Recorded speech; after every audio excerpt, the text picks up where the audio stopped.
اعوذ باللہ من الشیطان الرجیم بسم اللہ الرحمن الرحیم جزا اللہ عنا سیدنا و مولانا محمدا صلی اللہ علیہ وآلہ وسلم ما علوم السلام علیکم ورحمۃ اللہ وبرکاتہ۔ سود کی مذمت قرآن و حدیث کی روشنی میں اللہ تبارک و تعالی قرآن کریم فرقان حمید میں ارشاد فرماتا ہے، اور اللہ تبارک و تعالیٰ نے حلال کیا تجارت کو اور حرام کیا سود کو۔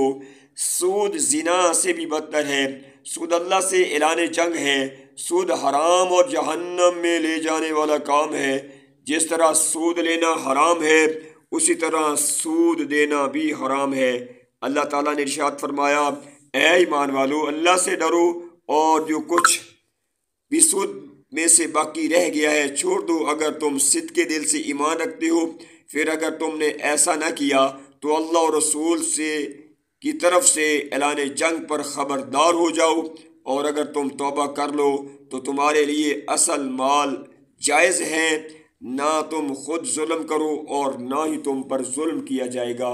اللہ تبارک و تعالی نے سود لینے اور دینے والے پر لعنت فرمائی ہے۔ چار ایسے شخص ہیں جن کے لیے اللہ تبارک و تعالی نے لازم کر دیا کہ انہیں جنت میں داخل نہیں کرے گا، اور نہ ہی وہ اس کی نعمتوں سے لطف اندوز ہوں گے۔ نمبر 1 شرابی، نمبر 2 سود خور، نمبر 3 ناحق یتیم کا مال کھانے والا، اور نمبر 4 والدین کو تکلیف دینے والا۔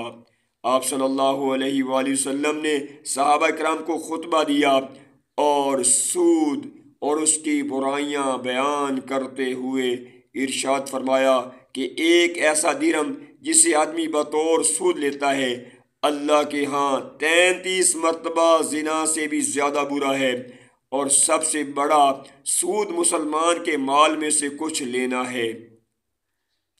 سود میں 70 گناہ ہیں۔ سب سے چھوٹا، سب سے ادنا، سب سے کم گناہ یہ ہے کہ اگر آدمی اپنی ماں سے نکاح کر لے۔ اللہ تعالی ہمیں معاف فرمائے۔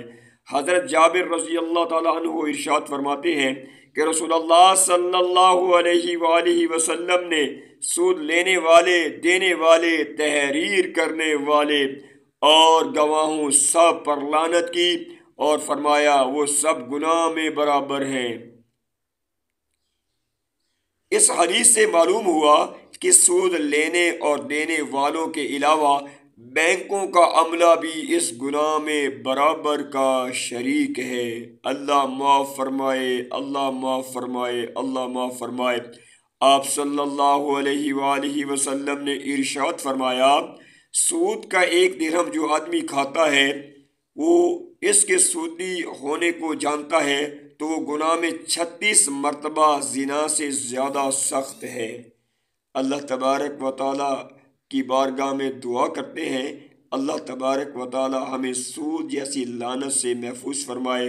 اللہ تبارک و تعالی ہمیں رزق حلال کمانے والا، کھانے والا بنائے۔ آمین ثم آمین۔